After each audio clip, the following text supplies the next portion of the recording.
NCERT ने partition पर नया मॉड्यूल जारी करके सियासी संग्राम छेड़ दिया है। एनसीईआरटी मॉड्यूल पर कांग्रेस ऐतराज जता रही है और चुप न बैठने की चेतावनी दे रही है, जिसको लेकर एनसीईआरटी के पार्टीशन मॉड्यूल पर कांग्रेस और बीजेपी आमने सामने आ गई है। दिखाएंगे रिपोर्ट में।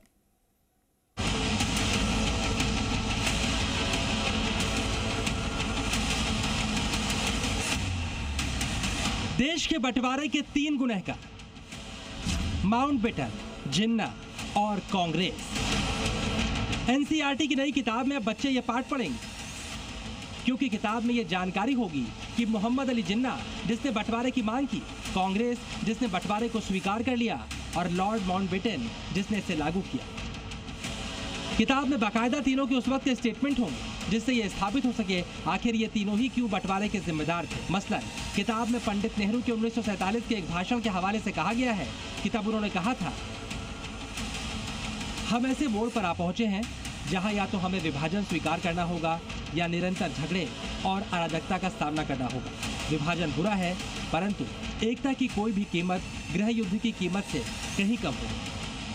नेहरू के इन्हीं तर्कों के आधार पर उन्हें बंटवारे के 3 दोषियों में से एक माना गया है। इसी तरह से जिन्ना और माउंटबेटन के भी तब की बातों का जिक्र किताब में पढ़ाया जाएगा, जिससे कि बच्चे ये समझ सकें कि ये दोनों भी कैसे बंटवारे के जिम्मेदार और दोषी थे। एनसीईआरटी की नई किताब की जानकारी जैसे ही सामने आई, कांग्रेस और बीजेपी अपने अपने तर्कों के साथ तैयार दिखे। इस सच को रोकने के लिए और सामने ना आए, सबसे पहले दर्द हुआ है तो राहुल जिन्ना पार्टी को हुआ है।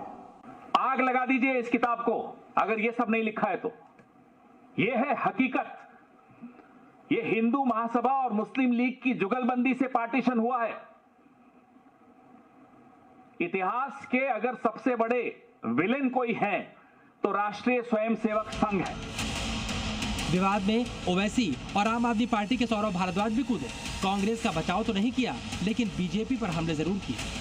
सिलेक्टिव चीजों को पढ़ाएंगे, माने आपके जो आइडियोलॉजिकल हेड है उनको आप ऐसा बना देते कि जैसा वो बिल्कुल दूध के धुले में नहीं है। सच्चाई बोल रहा हूं मैं आपको। जाहिर सी बात है, जिन्ना हो, हिंदू महासभा हो और आरएसएस हो, ये सभी लोग भारत के विभाजन के पक्ष में थे।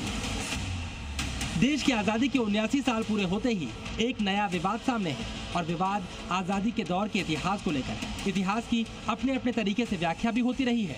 कभी कांग्रेस पर इतिहास की अपनी व्याख्या के आरोप लगते हैं, तो अब वैसे ही आरोप कांग्रेस बीजेपी पर भी लगा रही है।